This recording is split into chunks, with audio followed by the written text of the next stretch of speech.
tambarin Hausa, aman gaskiya.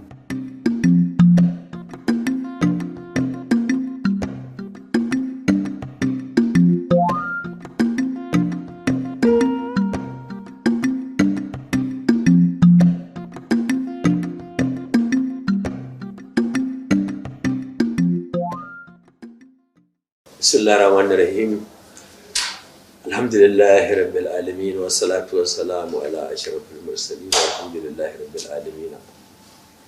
Ana godiya ga Allah madaukakin sarki wanda ya kama wannan rana, ya kama wannan lokaci, kuma ya kama wannan muhalli, wannan masauki na shugaban ƙasa Muhammadu Buhari.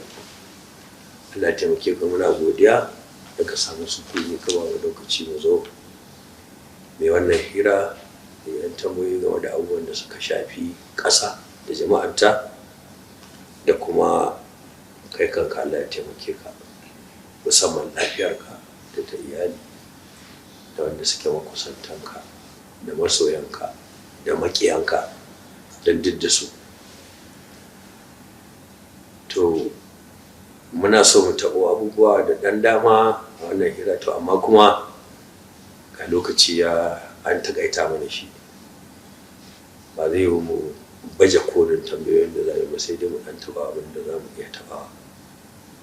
Illa dai muna so mu fara da muhimmai daga cikin abubuwa na alƙawurra da kai wa mutane lokacin da kake yakin neman zaɓe, da zuwanka na farko da kuma wannan na biyu.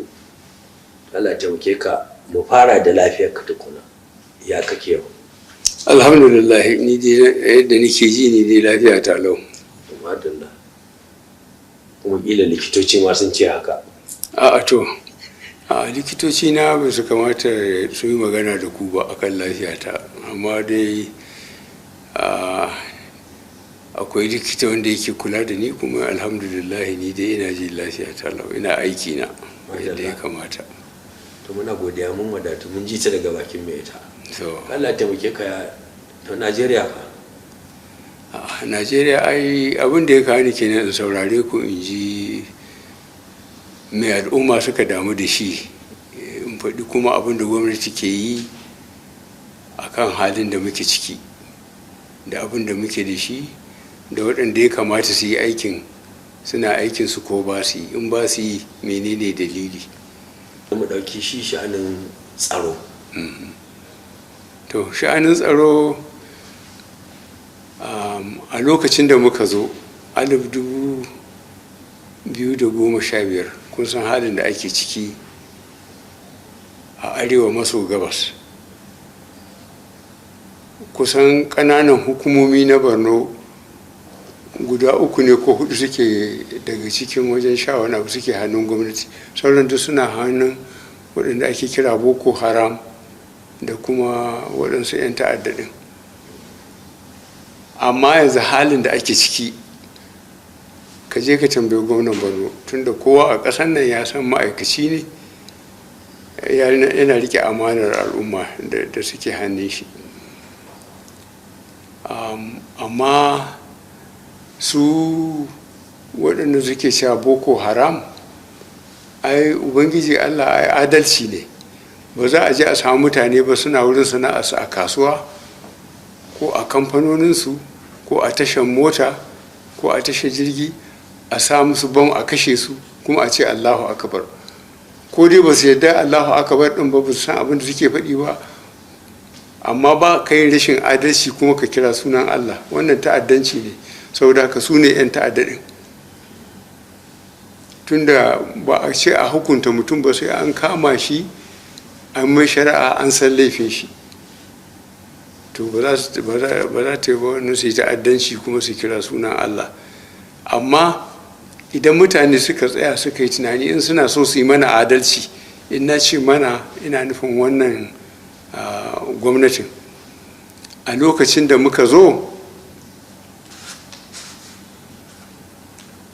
yaya halin ƙasa yake, ballantana a arewa maso gabas ɗin yadda na faɗi, kuma su tafi gwamnatin su je bankin tarayya wato central bank da nnpc wato masu kula da mai su ga daga 1999 zuwa lokacin da muka zo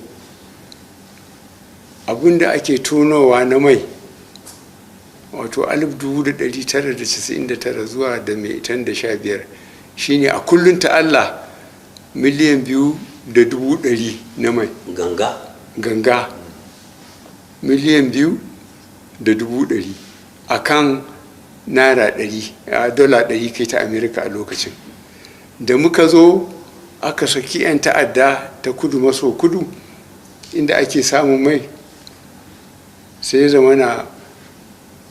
zama ana tono ganga rabin miliyan kawai saboda haka idan suka hana kawo man suka hana tonon mai saboda haka mutane na sashen Najeriya wanda suka dogara a kansu za su san rashin manufa za su wahala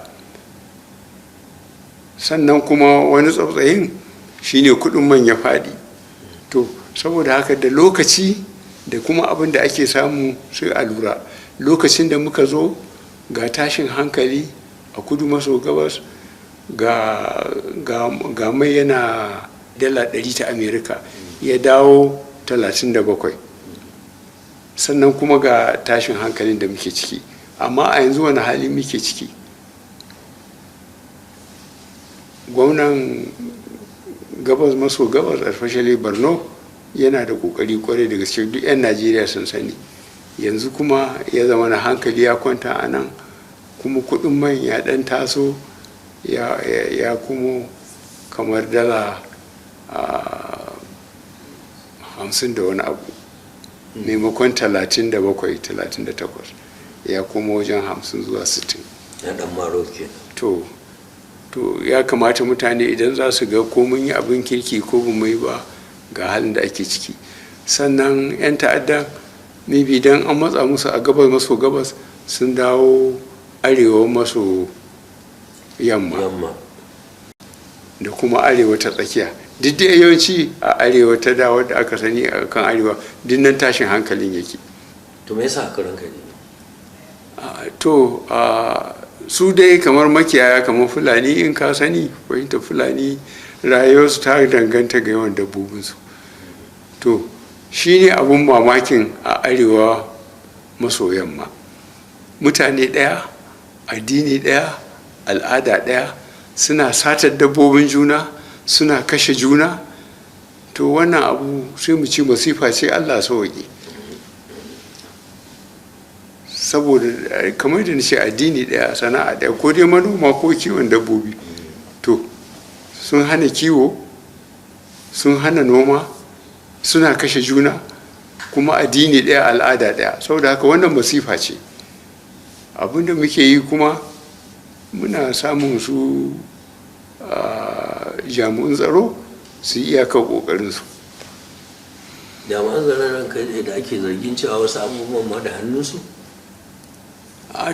ko da saninsu to ana cewa biri ya yi kama da mutum ya za a yi a ce mutum yana shugaban 'yan sanda ko na jiha gaba daya ko kuma na kasar tunda muka zo da na canza su dai ma sake canza su ba yawancinsu kuma akalla sun yi shekara 15 zuwa 20 suna wannan aikin saboda haka ya kamata a ce sun san lalatarsunsu kuma mun yi magana da su mun ce masu na gaya masu cewa haƙƙin kula da inda suke ya kamata su kula da shi wato ko jihohi ko jiha ɗaya haƙƙin yana kansu gwamnati tana ba su makamai da ya kamata ana biyan ma'aikatansu albashinsu a kan ƙa'ida da sauransu saboda haka me suke so kuma su sani cewa idan suka rikita Najeriya abu ya lalace su za su fara wahala don ba wanda zai ɗauki tsohon soja ko tsohon ɗan sanda ya ba shi wani mukami saboda a can ya kasa ko ma bai kasa ba su da suke zanna a wurin su za su rike abinsu to kuma sai gashi ana suna nuna cewa kamar sun kasa din. a to su nuna sun kasa. Ita gwamnati abin da ya kamata a ce duk abin da take yi wanda yake rubutacce ne akan ka'ida wanda ake kira da tsarin mulki a kowane mataki, ko a na ƙasa gaba ɗaya ko a na jiha ko a na ƙaramar hukuma. Saboda haka su al'umma sun san waɗanda suke yin aikin, sun san waɗanda ba su yi, amma an sanar da gwamnati ba za mu sani ba. to ai ya kamata, ai bai kamata su ji tsoro ba. Akwai shugabanni a kowane mataki, da karamar hukuma da jihohi da tarayya. Mu dai a sanin mu duk wanda aka kawo karin shi bayan aikin shi muna hukunta shi yadda ya kamata akan ka'ida. Tsarin wannan tafiya kenan. Kaji duk abin da za a yi abu ne wanda ya kamata aka ce in an kai gaban alkali, an kai ga shari'a, to a san za a yi da kai a tabbata an yi adalci. Amma Allah ya taimake ka, an nuna wa mutanen ƙasa hotuna ko a jaridu ko a mujallu ko a talabijin na an kamo wannan ga inda ya ga abinda yawanci sai ga ba a je kotu ba, ko kuma an je kotun mu mutanen ƙasa sai ce daga nan ba su san inda magana ta lalace ba. To ai kun san da yayi ba mun canza alƙalai ba. Zuwa mu nan wurin shugaban alƙalai manyan guda biyu ai aka canza ko kwanan nan kuma aka rantsar da wani. To su alƙalai gwamnati ba ta sa baki cikin sha'aninsu. To don me ta canza sun haka ne? Akwai rashin lafiya, akwai rashin aikin.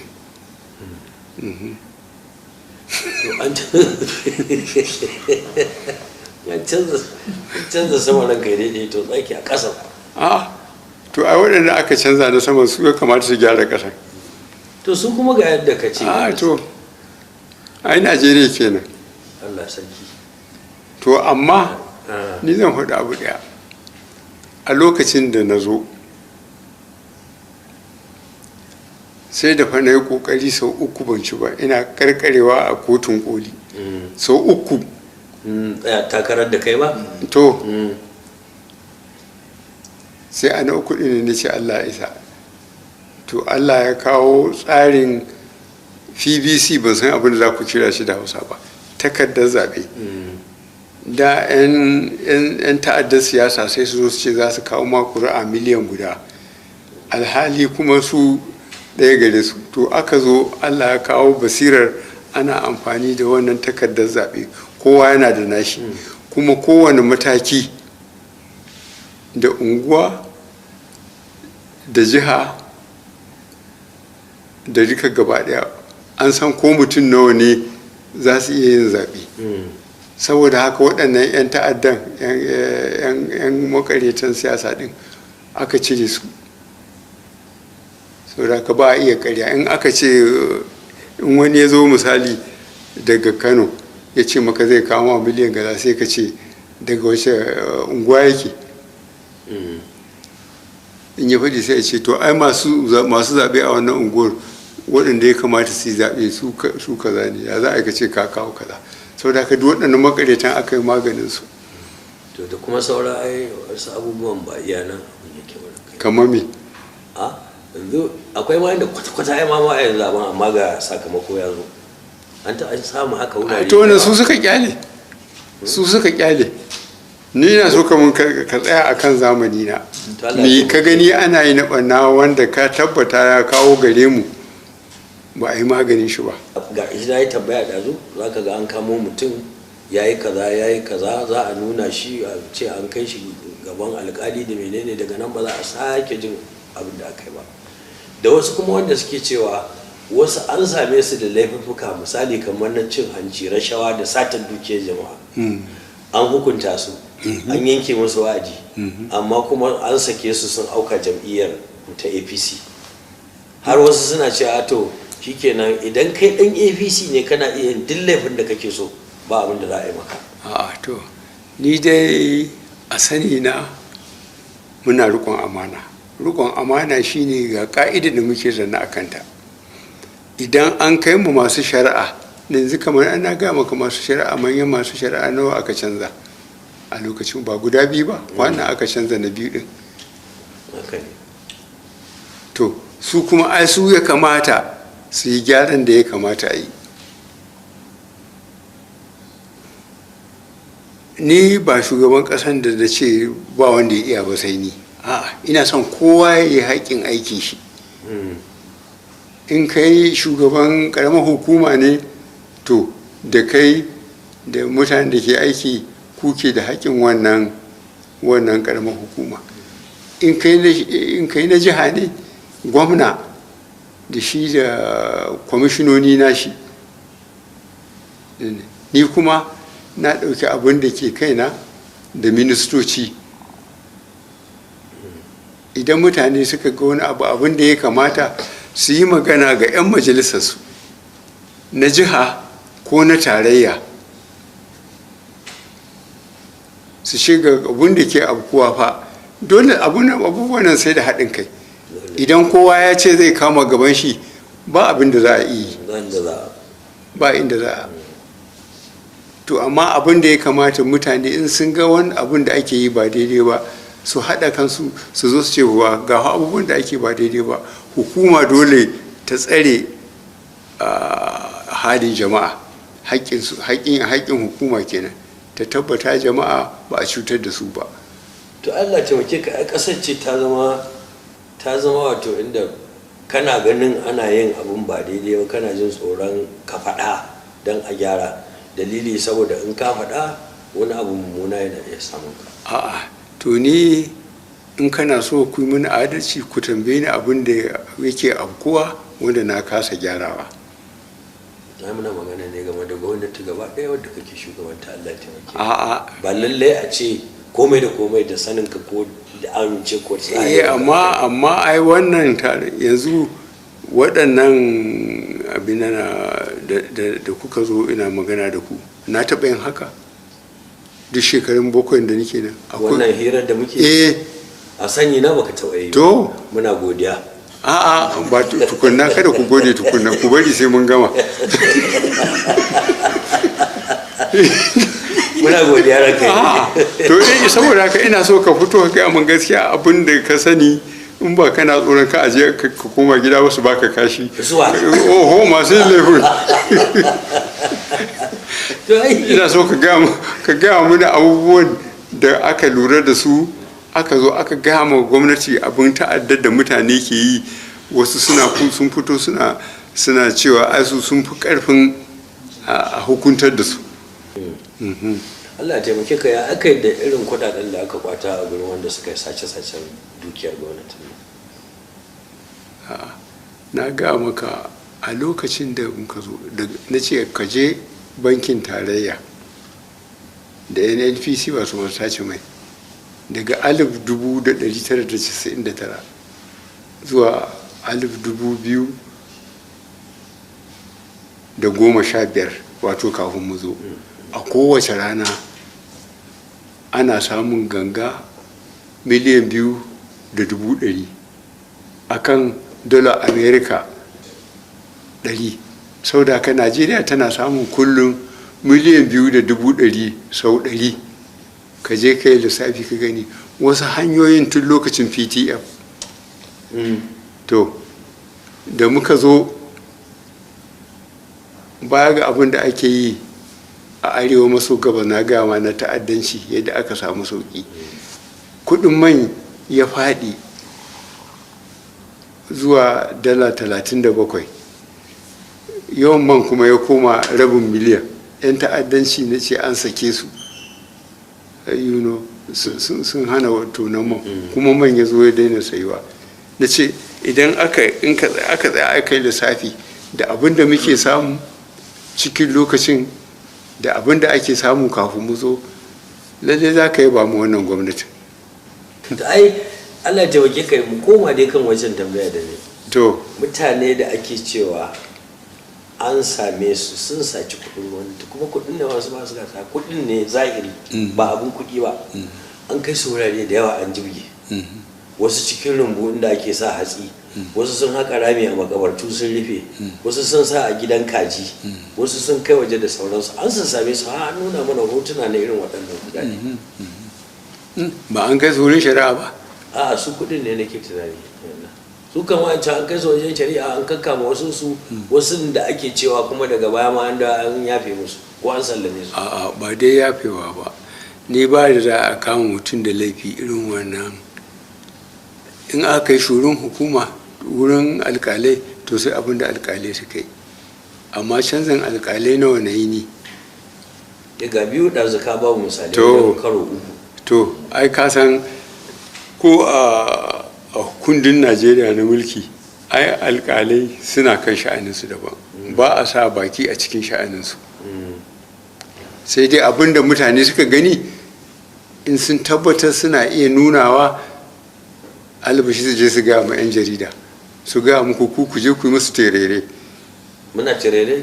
A terere to ai ba ka ce ba mutane suna laifi ba a yi masu komai ba, to a faɗi waɗanda suka yi laifi da laifin da suka yi, kuma gwamnati ta sani ta kyale su. Magana canjin alƙalai da kai Allah ya taimake ka, ai ke ganin kaman abin nan ne, nama ya da roman kuma ɗanye. Sama an zo da gyara, amma ƙasar nan da maganganu. Wa ya kamata ya gyara? Wallahi ban sani ba, Allah ya taimake. Ya baka sani ba. To gwamnati. Ba gwamnati ba, wanda aka nada. Idan aka ce yanzu kai in minista ne, in wani abu ya abu a inda kake minista, ba kai za a tambaya ba? Saboda haka waɗanda suke da gwamnoni a jihar da aka yi da kuma ministan, abin da ya kamata mutane in sun tabbatar da abin da suka faɗa su je su kai ƙara. Yana cikin haƙƙinsu na 'yan ƙasa, in sun ga abin da ake ba daidai ba wanda yake cuto ƙasa su yi magana a kan shi. Da wuya? To ya kuke so a gyara, ko ya kake so a gyara, tunda kai kake tambaya ta? Yau ni yadda nake so ba ya ta samu ba. Ni yadda nake so ne ba ma za a yi laifin ba. Shi ko dan adam tunda haka Allah ya halicce mu, haka ya raba shi da laifi. To abin da nake so. Ba kai ko kana da dabara kai? Ni ba ni da dabara, sai abin da tsarin mulki ya rubuta ya ce shugaban ƙasa ya yi ko kada ya yi, wanda na tabbata akan ƙa'ida an ƙin yi, ba zan kyale ba. Wanda ban tabbata ba kuma waɗanda ya kamata su yi aikinsu, 'yan sanda ne na ciki ne ko na waje, su ma suna da haƙƙi. Tambaya nake so yi guda ɗaya. Abubuwa biyu yanzu muka taɓo. Zancen abinci a ƙasar nan tamu. Na ɗan taɓa noma, ni shaida ne cewa bara Allah ya ba mu kaka mai tsananin albarka. A bana shi yasa kai ado muje to ai wannan rigar ta yi shekaru ran kai ne, amma dai muje zuwa dai godiya alhamdulillah. To bana sai Allah ya maimaita mana, mun sake samun wata kakar mai albarka. Muna godiya ga Allah. Ba san ne ina kyautata san labari ya zo gare ka, dan yana ɗaya daga cikin burorinka da alƙawarin da kai cewar in gwamnatin nan ta zo ga abin da za ta yi kokari ta yi da kaza da kaza, ciki har da harkar haɓaka aikin noman nan da kuma wadata mu da abinci, musamman wanda muka ta'allaka a kai sai mun shigo da shi daga waje. Ina jin yanzu kusan to sai dai dama wanda ba za a rasa ba. To in kana so ka kai ni kara wurin 'yan Najeriya cewa ban cika alkawari ba, da muka zo ban rufe abin nan ba, kan iyakokin kasa, kan iyakoki daga lake chad zuwa benin, kuma daga benin har kusan zuwa lagos, kusan shekara biyu. Bari in ida tukuna, ai ni nike nema in yi bayani. Muka rufe wannan kusan shekara biyu don mu hana shinkafa ta zo, na ce mu ci abin da muke nomawa ko kuma yunwa ta kashe mu. yanzu shinkafa noma bana an yi abin da ruwa ya cinye wurare da yawa, amma ai har sai da shinkafa ake ko muna ci da kanmu alhamdulillah. to ai an yi wani abu na ce mutane ko tunda muna da ƙasa Allah kuma ya ba da ruwa, to wani dalili ɗan Najeriya zai je shi sai yana jin yunwa ya je ya noma mana? ai akwai ma'aikatan da suka bar ofis da air condition suka je suka yi noma kuma suka amfana da yawa. aha to alhamdulillah. Mutane in ma ba su yi da Allah ba ai yunwa cikinsu ta gaya musu ko da aka rufe hanyoyi ba mutane ba suka da muka hana kamfanoni na suka yi kamfanoni a Nijar sai a riga kai abincin gajiyar muka rufe boda ita kuma alhamdulillah. To alhamdulillah. Malam Sha. Mai girma shugaban kasa a kwana-kwanan nan babban bankin tarayyar Najeriya wato CBN ya ayyana cewar za a fara sabunta takardun kuɗi na naira kama daga 200, 500 zuwa 1000 daga watan Disamba zuwa 31 ga watan Janairu. To amma a ɗan baya-bayan nan sai aka sami ra'ayoyi waɗanda suke karo da juna. Wasu suna ra'ayin cewar duk da cewa shirin yana da kyau, to amma ba lokacin da ya dace a aiwatar da wannan abin ba. A gefe guda kuma wasu suna ganin lokacin da ya dace ne a aiwatar da abin. Mai girma shugaban ƙasa, ya kake kallon wannan batun sabunta takardar kudade na naira a Najeriya? A gaskiya shi gwamnan bankin tarayya ya sanar da ni da zai wannan canji, ya zo ya sanar da ni yadda ya tsara, kuma in kamar kai yanzu saboda Allah aka ce daga yanzu zuwa Disamba, kaga a lokacin da ya gaya mana wato Oktoba, Nuwamba, Disamba, wata uku, ni ban san ko nawa kake kokarin kashewa ba a cikin albashinka, amma dai wata uku in dai kudin nan dai kudin halalin ne, ai an ba da lokacin da ya isa mutum ya canza shi.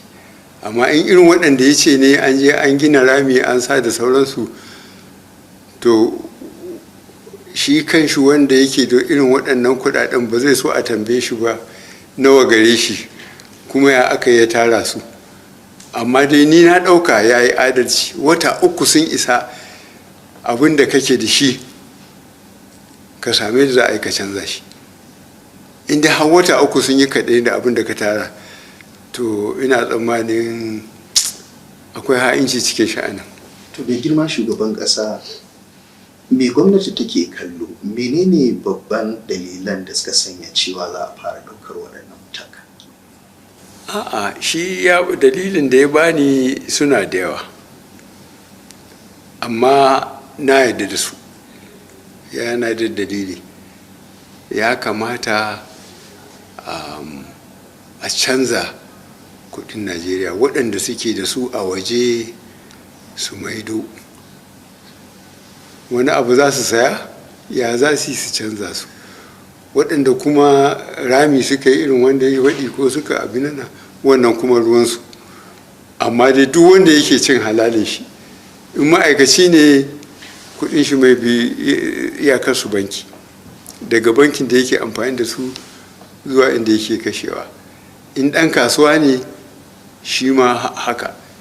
Yanzu da a kasuwar Kano ba akwai bankuna ba, saboda mutane kada su ɗauki kuɗin a bi su gida a kwace.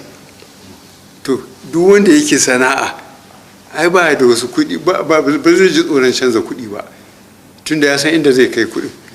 Akwai waɗanda wayar bankin ya tashi suna sa a ƙarƙashin matashin kansu. To waɗannan kuma wata uku dai ai ya isa, a gaskiya wata uku ya isa. Da girman shugaban ƙasa, akwai batun basussukan nan da ke ci gaba da janyo hankulan 'yan Najeriya, ana ta ce kuci. Shin waɗannan basussukan da aka yi mai girma, me aka yi da waɗannan kuɗaɗen, kuma ka gamsu da abubuwan da aka yi da waɗannan kuɗaɗen da aka rantu? A'a, ni dai wanda nake ranta ina ga al'umma abin da ake yi da su.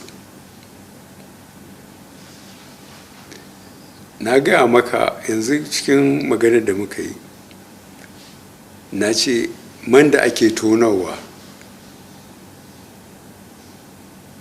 daga 1999 zuwa da 15, wato just kafin mu zo, kafin gwamnati na ta zo,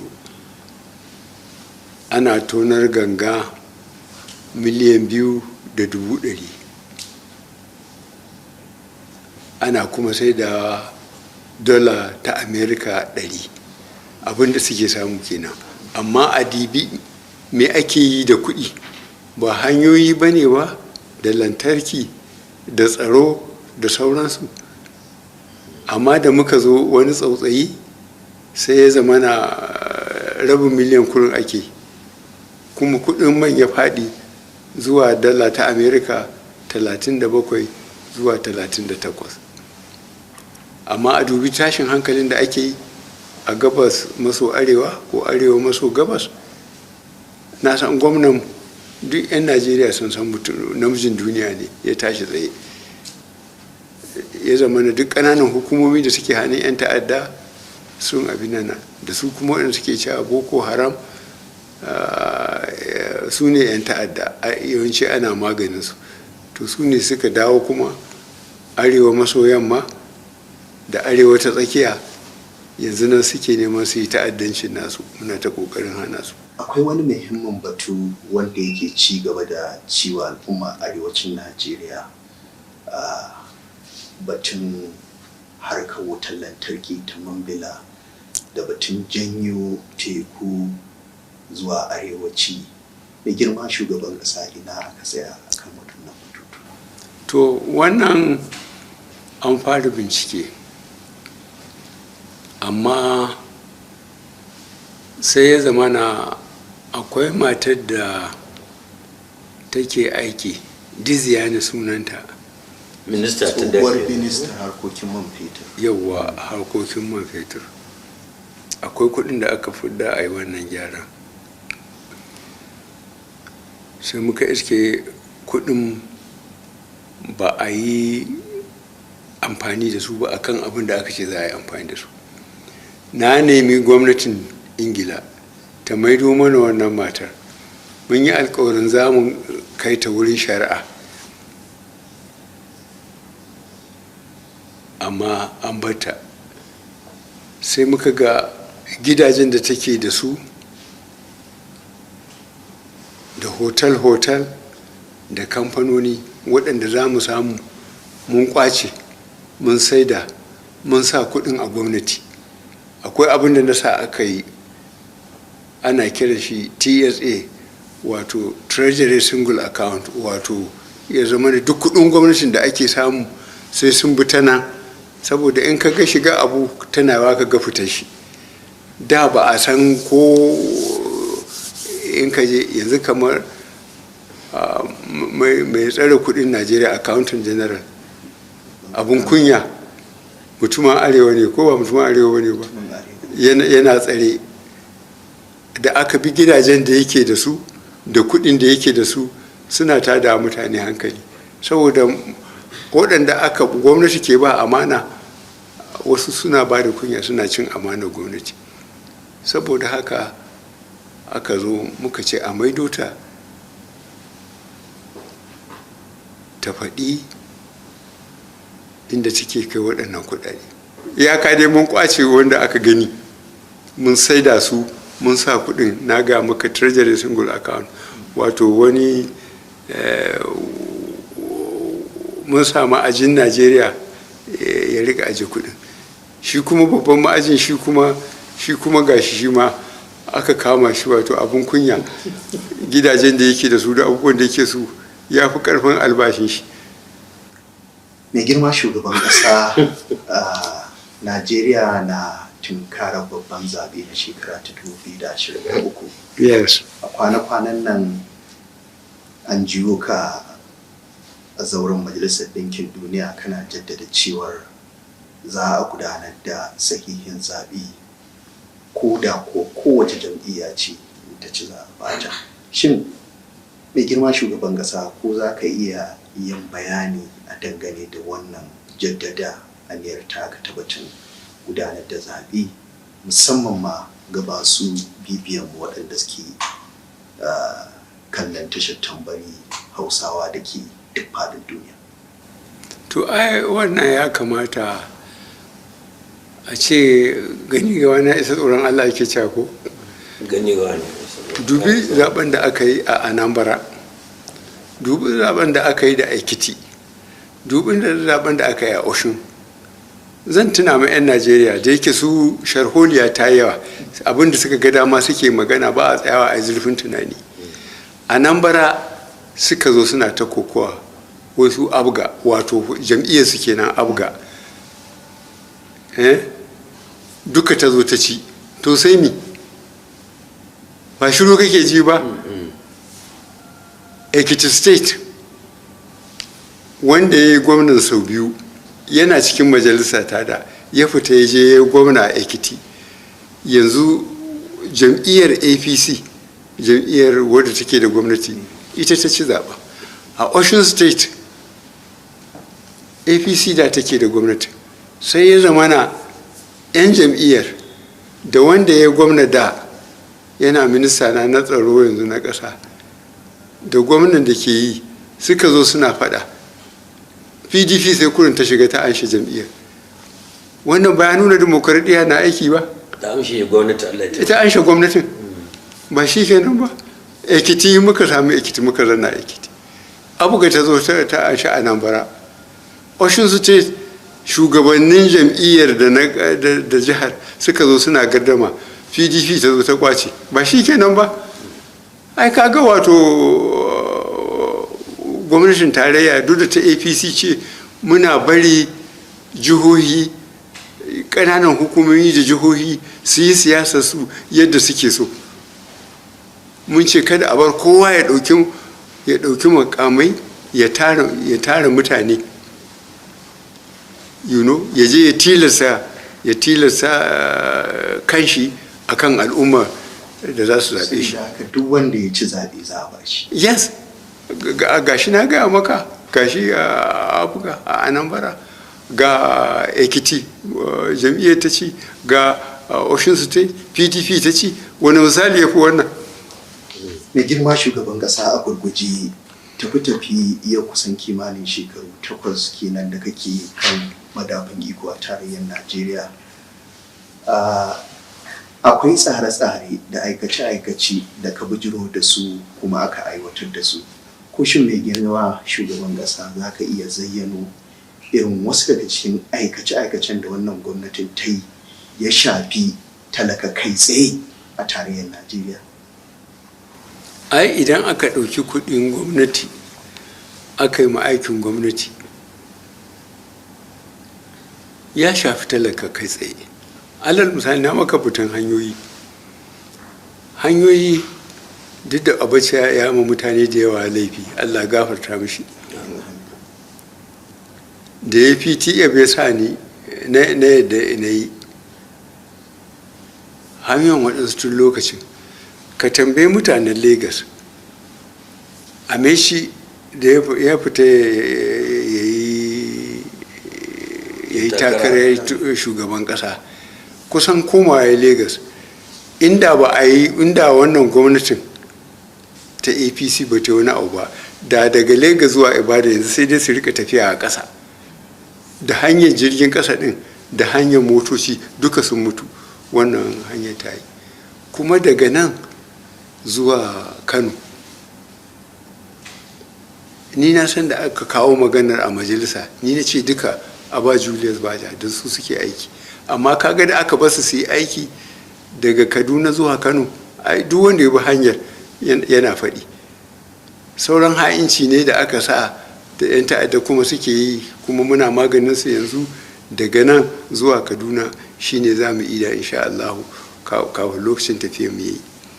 Daga nan Abuja kenan. Daga nan Abuja zuwa Kano zuwa Kaduna ba, amma daga Kaduna zuwa Kano duk wanda ya bi hanyar zai gaya maka ana aiki. Kuma daga Ibadan, daga Lagos zuwa Ibadan hanya ta tashi, so muke yi daga Lagos har zuwa Kano ya zama na mutane hanya ta yi, kuma insha Allah za a yi. Ya girma shugaban ƙasa, kamar yadda Malam Halilu ya fara zayyano bayani kan aikace-aikacen da gwamnati ta yi, shin baya ga alkawarurrukan da gwamnati ta yi, akwai waɗanda kake ganin kawowa yanzu ba a iya cin musu ba saboda waɗansu dalilai? Ayyuka ba za su yi ba sai da kuɗi, kai ka sani. Na gaya muku lokacin da muka zo daga 1999 zuwa metan da 15 lokacin da muka zo,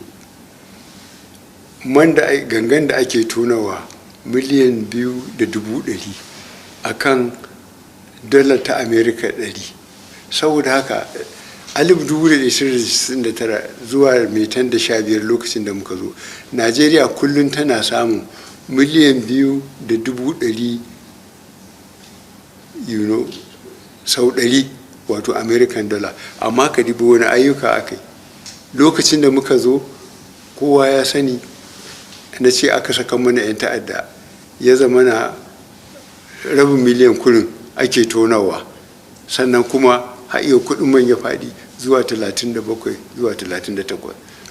Amma kuma na gaya maka, na yabi kuma gwamna na Borno, kuma 'yan Najeriya da sun sani, da yawancin Borno North East ma gaba daya da a hannun 'yan ta'adda take,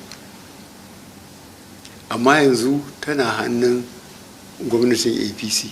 kuma su mutanen ku je ku yi magana da mutanen Borno, sun san halin da abin da suke ciki, abin da suka shiga ciki. Girma shugaban kasa, wani sako kuke da shi ga al'ummar Najeriya, musamman ma al'ummar arewacin tarayyar Najeriya? Ya ka kokarin da muka yi shine muka ce mutane su koma gona. Idan mutum yana noma abin da zai ci, to yana fidda kanshi daga takaicin ya je ya yi bara, ko ya je daɗin magana a bashi abin da zai ci. Saboda haka mutane su yi ƙoƙari su ci gaba da noma. Na faɗi kuma na ce har waɗansu barin aikin ofis suka yi, masu air condition suka tafi wurin, suka koma gona, kuma ba su yi regretting, ba su yi nadama ba a kan wani abin da suka yi. Saboda haka mutane waɗanda za su iya, da wanda suke barin aiki, da waɗanda kuma yanzu saboda kimiyya ma yawancin ma'aikatan ba a bukatar su. Saboda haka a yi ilimi saboda dan a yi ilimin, ba dan a samu aikin gwamnati ba. Babu aikin gwamnati, kuma in ma akwai aikin gwamnatin ba ta da kuɗin ba da aiki. Kwanan nan, ko in ce ɗan kwanakin na 2-3 suka wuce, ka dawo daga wata tafiya, aka ce ka je Koriya ta kudu. To alhamdulillah, an sani ba inda an kwance kama sani ba, an zo mana 'yan Najeriya da wata 'yan tsarawa. A'a, Koriya ta kudu in kun tuna, akwai abin da muke kira inda ake fidda mai ɗin nan, a 1978, kasan lokacin nan ina cikin kaki, ni ne ministan mai. To lokacin nan akwai abin da kimiyya ta bada, wannan iskan gas sai a tara shi, a maida shi kamar fetur, a sa a cikin tankuna, ana kaiwa Koriya. 1978 lokacin, da zuwa 83 zai zama muna da su da yawa. To kuka matsa, ina ce ku wato farar hula, kuka kwace gwamnati, ya zama na ɗaya kurin wanda aka yi da Koriya ɗin shi ne ake samu. To su sun nuna yarda da Najeriya, duk da ana cikin siyasar rikici tsakanin soja da farar hula, amma suka zo suka yi wana. To sa hannun da ake shekara 20 ake sa hannun, har yanzu suna ɗaukar wannan gas ɗin. Saboda riƙe wannan alƙawarin, shi yasa ni kuma tun da a lokaci na aka fara shi ina uniform, har yanzu ana ciki, to shi yasa nike tare da su. Wata zo aka ita yarjejeniya aka yi mata 'yan ɗauraya aka? A'a, ba ɗauraya aka yi ba dai, aka dai ƙara yarda, kuma kamfanonin su manyan su za su zo har yau su ƙara yin kasuwanci a Najeriya. Allah ya kawo su lafiya. Amin. To Allah ya taimako. Amin ya rabbul alamin. Allah ya mana jagora. Amin. Allah ya taimake ka, muna godiya. To. Muka samu wannan uzuri. To. Allah ya saka da alheri. Amin ya rabbul alamin. To mun gode. To madalla. Kuma na gode.